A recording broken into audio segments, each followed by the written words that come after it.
मैं प्रधानमंत्री जी का भाषण देख रही थी और बड़ी गंभीरता से प्रधानमंत्री जी कह रहे थे,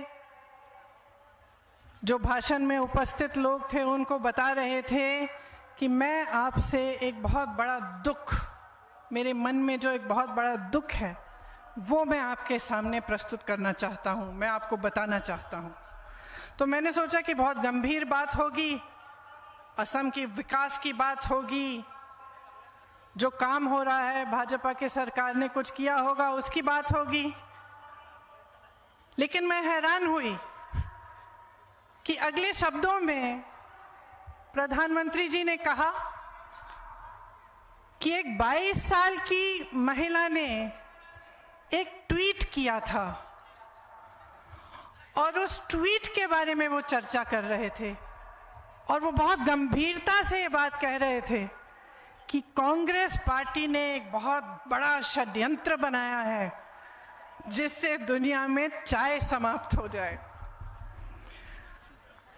अब आप सोच सकते हैं कि अगर प्रधानमंत्री जी को इतनी छोटी सी बात पर, किसी एक 22 साल की लड़की के ट्वीट पर इतना दुख हुआ,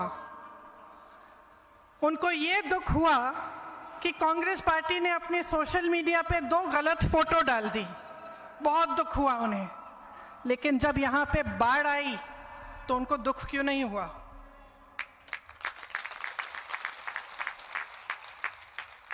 जब यहाँ पे सीएए का आंदोलन चला, असम में आग लगी, तो प्रधानमंत्री जी को दुख क्यों नहीं हुआ? तब वो आपके सामने क्यों नहीं आए? तब उन्होंने अपना दुख व्यक्त क्यों नहीं किया? जब तमाम वादे किए उन्होंने पिछले चुनाव में और एक एक करके सारे वादे तोड़े, तब उनको क्यों दुख नहीं हुआ? क्या वो किसी चाय के बागान में गए हैं? क्या वहां मेरी बहनों से मिले हैं? क्या मेरी बहनों की उंगलियों पे जो छाले हैं, जो ये चमड़ी सख्त हो चुकी है, काम करते करते, पत्तियां छीलते छीलते, क्या उन्होंने देखी हैं? क्या उस पे उन्हें दुख नहीं हुआ कि उन्होंने वादा किया था कि आपकी दिहाड़ी 350 रुपए की होगी और आज तक आपको 350 रुपए नहीं मिले हैं? तो मुझे ऐसा लगा कि मैं चुनाव की सभा में आऊंगी तो मुझे आपको बड़े बड़े भाषण नहीं देने। आप महिला हैं, मेरी तरह माँ भी होंगे, आप में से नौजवान लड़कियां होंगी जो अपना भविष्य बना रही हैं। मैं दिल से आपके सामने कुछ चीज़ें कहना चाहती हूँ, आपको दिल से कुछ चीज़ें बताना चाहती हूँ। देखिए, समाज का सबसे बड़ा बोझ आप उठाती हैं। एक महिला, चाहे बड़े से बड़े परिवार की हो, चाहे गरीब हो, चाहे मजदूर हो, चाहे खुद एक उद्योगपति हो, हमेशा समाज का बोझ उठाती है। उस पर ये बोझ आता है या ये जिम्मेदारी आती है कि घर भी चलाए, गृहस्थी भी चलाए, बच्चों की परवरिश करे, परिवार में जितने भी सदस्य हैं उसे खुश रखे। ये सब उसकी जिम्मेदारी होती है। इसके साथ साथ वो मजदूरी भी करती है, काम भी करती है, कमाती भी है। तो मैं चाहती हूं कि आपसे जब मैं बात करूं तो मैं सिर्फ सच्चाई बोलूं और जिस सच्चाई से आप गुजर रहे हैं, जो असम में आज हो रहा है, उसके बारे में मैं आपसे बात करूं। तो देखिए, भाजपा ने आपसे बहुत वादे किए थे पिछले चुनाव में। आपसे कहा था कि 25 लाख रोजगार आपको मिलेंगे। क्या वो रोजगार मिले? नहीं मिले। जाति, भाटी और बेटी की रक्षा करेंगे, बहुत बड़ी बड़ी बातें बोली। उन्होंने कहा था कि असम अकॉर्ड में जो खंड 6 है, जिससे आपकी संस्कृति सुरक्षित रहती है, उसको लागू करेंगे। उसे भी लागू नहीं किया।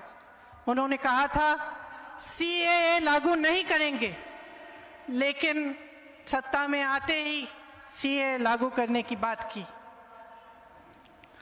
चाय के बागानों में उन्होंने कहा था तमाम सुविधाएं मिलेंगी, लेकिन जिन महिलाओं से मैं मिली उन्होंने मुझे कहा कि ना चिकित्सा की सुविधा है, न टॉयलेट की सुविधा है, न उनकी दिहाड़ी बढ़ाई गई है। एक महिला ने मुझे बताया कि एक दिन की दिहाड़ी नहीं मिलती तो परिवार में कोई ना कोई सदस्य भूखा सोता है। तो ये सच्चाई है आपके सामने, और इस सच्चाई के पीछे जो राजनीति है, उसने आपको वादा किया था कि आपको जो मुख्यमंत्री मिलेगा, असमिया मुख्यमंत्री मिलेगा, आपकी सरकार असम के लिए असम से चलाई जाएगी। नतीजा क्या निकला? असम के दो मुख्यमंत्री चल रहे हैं।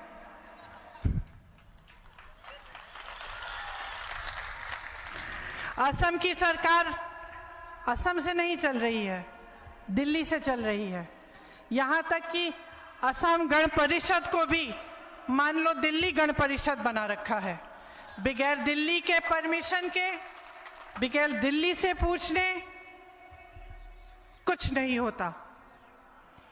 उस समय आपको कहा था एक असमिया मुख्यमंत्री मिलेंगे, आज उसी मुख्यमंत्री को उन्होंने दुर्बल बना लिया है। आज आपके सामने आकर क्या कहा प्रधानमंत्री जी ने कल कि आपको दो इंजन की सरकार मिलेगी। दो मुख्यमंत्री, दो इंजन की सरकार। भगवान ही आपको बचाए इन लोगों से। क्या पता कौन सा इंजन कौन से ईंधन से चलेगा, यहां से चलेगा, वहां से चलेगा, दिल्ली से चलेगा। तो जो राजनीति होती है उसका मकसद क्या होता है?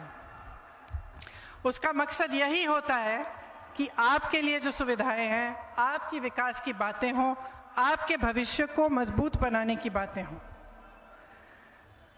अब जो आता है, जैसे मैंने पहले कहा, संस्कृति की बात करता है।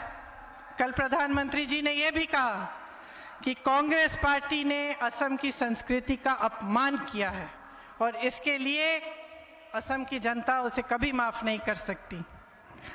देखिए, तरुण गोगोई जी कांग्रेस के नेता थे, उनके कण कण में कांग्रेस था और उनके रगों में असमिया संस्कृति और असमिया गर्व दौड़ता था। क्या ऐसे कहते हुए प्रधानमंत्री जी ने यह नहीं सोचा कि हमारे सबसे बड़े नेता तरुण गोगोई जी, जो असम के लिए समर्पित रहे, उनका अपमान कर रहे थे? उनके गुजर जाने के बाद इस तरह की बातें करना क्या सभ्य है? एक प्रधानमंत्री को शोभा देता है? जब उत्तर प्रदेश के मुख्यमंत्री जी यहां आए तो उन्होंने महापुरुष श्रीमंत शंकर देव जी के बारे में गलत तरह से जिक्र किया। उनका इतना भी आदर नहीं किया कि वो जाने कि श्रीमंत शंकर देव जी ने अपने जीवन में असम के लिए क्या किया। अब जितनी भी इनकी नीतियां हैं वो असम के लिए नहीं है, केंद्र के लिए है, दिल्ली को मजबूत बनाने के लिए है और अपने जो उद्योगपति मित्र हैं उनको मजबूत बनाने के लिए है। यहाँ की महान विभूति लोकप्रिय गोपीनाथ बोरदोलोई जी के नाम पर सरकारी पैसों से बनाया गया एयरपोर्ट आज उनके उद्योगपति मित्र को दिया जा रहा है। आपकी जो भी संपत्ति है वो सब इनके ही 2-3 उद्योगपति मित्रों को सौंपी जा रही है। आपको मालूम होगा कि काजीरंगा के पास एक एलिफेंट रिजर्व से लगी हुई जमीन भी एक अपने खरबपति मित्र को देने जा रहे थे। वे भी असम के नहीं हैं। असम के बारे में उनको कुछ नहीं मालूम, लेकिन आपकी जमीन उनको सौंपी जा रही है। एआईसीबी को प्राइवेट करने की योजना है, वो भी किसी बड़े उद्योगपति को सौंपी जाएगी। नागांव में भाजपा ने अपने एक खरबपति मित्र को किसानों की जमीन छीन कर देने की कोशिश की। जब असम की जनता ने विरोध किया तो महिलाओं पे लाठियां बरसाईं, एक गर्भवती महिला को पीटा, किसानों को जेल में डाल दिया गया। सब कुछ सिर्फ उस बाहरी उद्योगपति मित्र को मदद करने के लिए किया। क्या ये असम की संपत्ति को बचाने का काम है? आपको याद होगा, भाजपा सरकार अपने बाहरी खरबपति मित्रों को आपकी जमीन देने की एक ऑर्डिनेंस लेके आए थे। उसमें लिखा था कि उनको यहाँ की जमीन लेने के लिए कोई परमिशन, कोई क्लियरेंस, कोई लाइसेंस की जरूरत नहीं पड़ेगी। दूसरी तरफ कांग्रेस की सरकार ने आपको भूमि अधिग्रहण कानून दिया और 6ठी अनुसूची देकर आपकी जमीनों की सुरक्षा की। आज भाजपा सरकार की लूट का आलम यह है कि जमीन छोड़िए, एयरपोर्ट छोड़िए, रिफाइनरियां छोड़िए,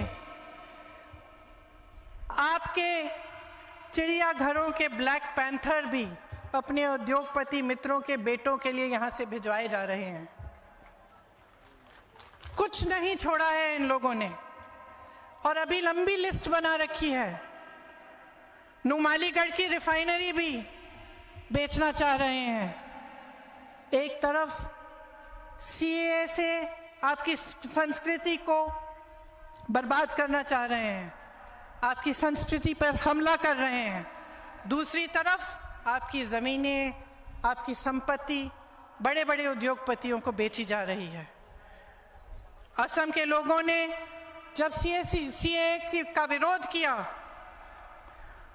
तो श्री जुबिन गर्ग जी के गीत से भाजपा को कहा था, पॉलिटिक्स नो कोरिबा बंधु। लेकिन अफसोस की बात यह है कि उन्होंने हर चीज में पॉलिटिक्स की है। असम के साथ एक ऐसी पॉलिटिक्स की है जिससे असम का विकास रुक गया। जो जो उन्होंने कहा था कुछ नहीं किया, उसके बजाय उन्होंने सबसे धोखा किया। युवाओं से धोखा किया, 25 लाख नौकरियां देंगे कहकर। 3 लाख सरकारी पद अभी भी खाली हैं। असम में 40 लाख बेरोजगार बच्चे हैं। असम का हर 6ठा बीए बेरोजगार है और हर 10वां एमए बेरोजगार है। आप अपने बच्चों को बड़ा करते हैं, पढ़ाते हैं किस लिए? कि एक दिन रोजगार मिलेगा, भविष्य बनेगा। और ये बेचारे बच्चे पढ़ते हैं, लिखते हैं, मेहनत करते हैं, सरकार उनके लिए कोई सुविधा नहीं करती। भर्तियों में भी बड़े से बड़े स्कैम, एसआई स्कैम, पीएनआरडी स्कैम, लाखों युवाओं के भविष्य खराब हुए हैं। असम के युवा को दिल्ली, मुंबई, बेंगलोर काम के लिए जाना पड़ता है। वहां पर भी जो भाजपाई विचारधारा के लोग हैं उन्हें ठीक तरह से सम्मान नहीं देते, उनका अपमान करते हैं। आपको ये मांगना चाहिए, जो भी नेता आपके सामने आए, आपको कोई मुफ्त का 2 व्हीलर नहीं चाहिए। आपको नौकरी मांगनी चाहिए, रोजगार मांगना चाहिए, अपना विकास मांगना चाहिए, अपना भविष्य मांगना चाहिए। आपको किसी की चंदा नहीं चाहिए। आप अपने आत्मसम्मान की लड़ाई लड़ रहे हैं। ये चुनाव आपकी आत्मसम्मान की बात है। जिस तरह से युवाओं को धोखा दिया है, उसी तरह से चाय के बगान के श्रमिकों को धोखा दिया है। कहा था टी ट्राइब्स को एक अलग दर्जा देंगे, नहीं दिया। जमीन के पट्टे देंगे, वो भी नहीं दिए। जैसे मैंने पहले कहा 350 की दिहाड़ी देनी थी, वो भी नहीं दी। अब चुनाव आ रहा है, कुछ हफ्ते पहले थोड़ी सी बढ़ा दी, ये दिखाने के लिए कि हम कुछ करेंगे आपके लिए। तो जब ये आपके सामने आकर इतने बड़े बड़े वादे करते हैं कि हम आपका भविष्य बनाएंगे, हम विकास कराएंगे, तो आप इनमें विश्वास कैसे कर सकते हैं? क्योंकि आपका अनुभव रहा है, आपने देखा है 5 सालों में क्या किया गया आपके लिए। जब कांग्रेस की सरकार थी, जब तरुण गोगोई जी की सरकार थी, हो सकता है कि कांग्रेस से भी कुछ गलतियां हुई, लेकिन विकास तो हुआ था असम का। आपकी संस्कृति तो बचाई गई थी, कोई सीए जैसा कानून तो नहीं थोपा गया था आप पे। तो आप मेरी बहनें हैं, आपके सामने खड़े होकर सिर्फ ये कहना चाहती हूं, अपने जीवन की परिस्थिति आपसे अच्छी तरह से कोई नहीं जानता, मैं नहीं जानती, मेरे साथ बैठे हुए नेता भी शायद इस तरह से नहीं जानते होंगे जिस तरह से आप जानते हैं। रोज आप उस सच्चाई का सामना करते हैं। तो जब आप निर्णय लेने जाएंगे, बहुत सोच समझ के लीजिए। कांग्रेस पार्टी ने इस चुनाव में एक अच्छा काम किया है। चुनाव से पहले आपके बीच हमारे पार्टी के नेता आए, पूरे असम में घूमे और जो आपकी मांगें थी, जो आपकी समस्याएं थी, उनको समझने की उन्होंने कोशिश की। उसमें से उनको ये लगा कि 5 ऐसी चीजें हैं जो अगर आपके लिए आप कर पाए जब सरकार में आए तो आपको बहुत सुविधा होगी। तो कांग्रेस ने इस चुनाव में 5 गारंटी तय की हैं। ये वादे नहीं हैं, ये खोखले वादे नहीं हैं, ये झूठ नहीं है, ये 5 गारंटी हैं कि कांग्रेस कह रही है कि हमारी सरकार बनेगी तो हम गारंटी करते हैं कि ये काम हम आपके लिए करेंगे। क्या है ये 5 गारंटी? सबसे पहले तो रोजगार की बात है। हम 25 लाख रोजगार का दावा नहीं कर रहे हैं, हम 5 लाख रोजगार देने का दावा कर रहे हैं। क्यों? क्योंकि हमें मालूम है कि एक ऐसा दावा है जिसे हम पूरा कर सकते हैं, ये खोखला नहीं है। हम भी कह सकते थे 25 लाख करेंगे, लेकिन हम वो कह रहे हैं जो हम करके दिखाएंगे। हम कह रहे हैं कि किसी भी हालत में असम में सीएए लागू नहीं होने देंगे, कि किसी भी हालत में असम की संस्कृति पर आंच नहीं आने देंगे, कि जैसे कांग्रेस पार्टी के शासन में आपको हमेशा एक अहमिया मुख्यमंत्री मिला है, उसी तरह से कांग्रेस की सरकार आएगी तो आपको फिर से एक अहमिया मुख्यमंत्री मिलेंगे जो चौथी गारंटी को पूरा करेगा। चौथी गारंटी ये है कि हर महीने आपको 200 यूनिट बिजली मुफ्त मिलेगी। इससे कम से कम 1200 रुपए का बचाव आपका होगा। तो हर महीने 200 यूनिट बिजली फ्री मिलेगी आपको।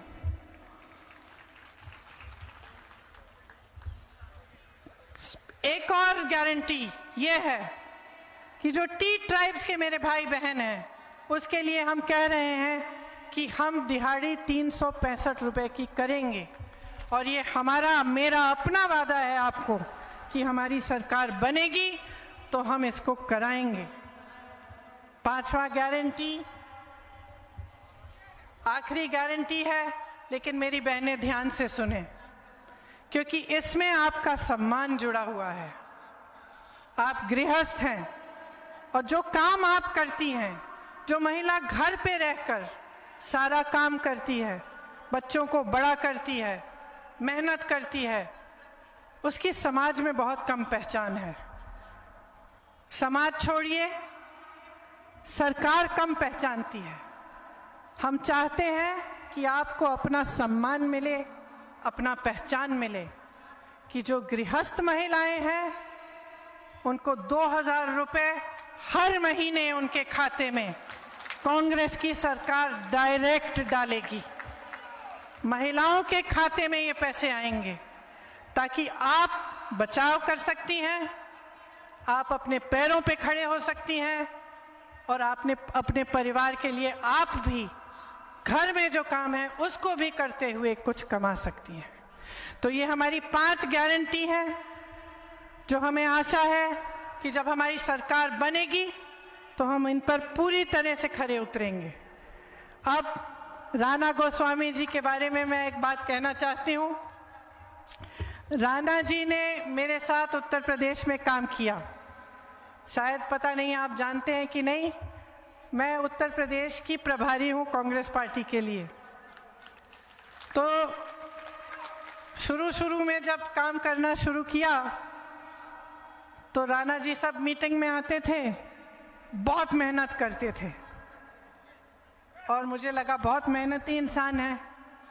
फिर थोड़े समय बाद में मीटिंग में आना बंद। तो मैंने पूछा राणा जी कहाँ है, और हर बार मुझे एक ही जवाब मिला, राणा जी तो जोरहट में है, असम में। तो आस्ते आस्ते मुझे पता चलने लगा कि राणा जी का दिल जोरहट में है। फिर मैं मजाक करती थी उनके साथ कि राणा जी उत्तर प्रदेश में जोरहट में। हमेशा कहते थे दीदी जोरहट में घर है, मैं जोरहट में ही काम करूंगा। तो मैंने पता लगाया कि जोरहट में काम हो रहा है कि नहीं। तो मुझे पता चला कि खूब मेहनत से, खूब निष्ठा से, खूब समर्पण के साथ राणा जी आपके लिए समर्पित रहे हैं, आपके लिए काम कर रहे हैं। और मैं कहना चाहती हूँ कि मुझे बहुत खुशी हुई कि जहाँ उनका दिल है वहीं उनकी कर्मभूमि है, और आज यहीं से वे चुनाव लड़ रहे हैं। क्योंकि मैं जानती हूँ अपने अनुभव से, आपको छोड़कर राणा गोस्वामी जी प्रियंका गांधी के पास भी नहीं आएंगे। सबसे पहले राणा जी के लिए जोरहट की जनता है, जोरहट की भाई हैं, जोरहट की बहनें हैं।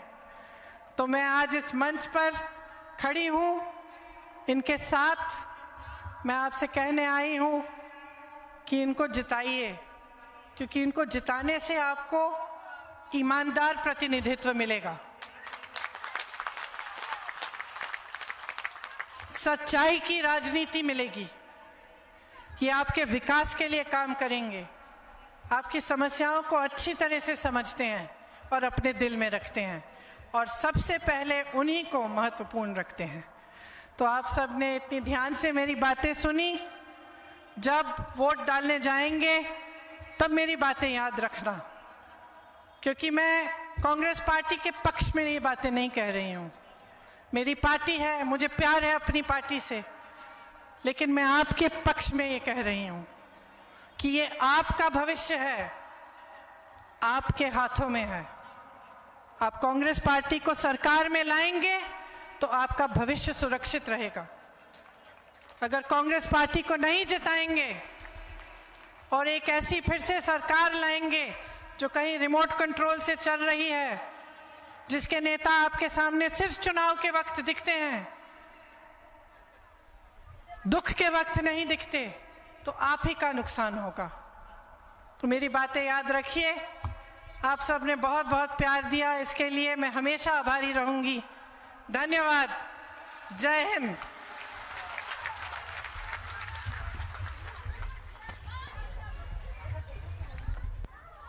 आमार सकलोरे अति श्रद्धार प्रियंका गांधी डांगरियानीলৈ जोरहाटबासी राइजर तरफर পৰা पुनर्बार धन्यवाद ज्ञापन কৰিছো। আৰু প্ৰেক্ষাগৃহত সমবেত সমূহ जोरहाटबासी राइजক আকৌ এবাৰ এটি উমাল হাত চাপৰিৰে আমাৰ এই নেত্ৰীগৰাকীক আদৰণি জনাবলৈ অনুৰোধ জনাইছো। প্ৰিয়ংকা গান্ধী, প্ৰিয়ংকা গান্ধী, ৰাণা গোস্বামী। ধন্যবাদ। আমি লাহে লাহে সামৰণি দিশলৈ আহিছোঁ। ইয়াৰ পাছতে কাৰ্যসূচী আছে শলাগৰ শৰাই। আমি যোৰহাট নগৰ কংগ্ৰেছ কমিটিৰ সভাপতি প্ৰাক্তন সাংসদ আৰু বিধায়ক শ্ৰদ্ধাৰ শ্ৰীযুত দীপ গগৈ ডাঙৰীয়াক আজিৰ এই জনসভাৰ শলাগৰ শৰাই আগবঢ়াবলৈ অনুৰোধ জনাইছোঁ।